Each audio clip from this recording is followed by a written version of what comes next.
தேவர்களின் குருவாகிய பிரகஸ்பதியின் நட்சத்திரம் பூசம் என்பதால் தைப்பூசத்தில் குரு வழிபாடு செய்வது மிகுந்த பலனை தரும். அதுவும் குரு பகவானுக்குரிய வியாழக்கிழமையில் வருவதால் இன்னும் கூடுதல் சிறப்பு.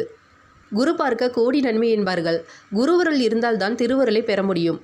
குருவே சகலத்துக்கும் ஆதாரமாக திகழ்பவர். நம்மில் பலருக்கும் குரு பகவானுக்கும் தட்சிணாமூர்த்திக்கும் வித்தியாசம் தெரிவதில்லை. நவகிரக வரிசையில் வடக்கு பார்த்து அமர்ந்திருப்பவர் குரு பகவான்.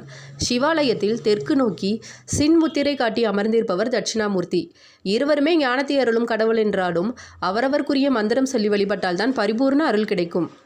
தேவ குருவான பிரகஸ்பதி சிவபெருமானின் பரிபூர்ண அருளை பெற்று கிரகங்களில் ஒருவராக இடம் பிடித்தார். குரு பகவானுக்குரிய காயத்ரி மந்திரம் ஓம் விருஷபத்வஜாய வித்மஹே குருணிஹஸ்தாய தீமஹி தன்னோ குரு பிரச்சோதயாத்.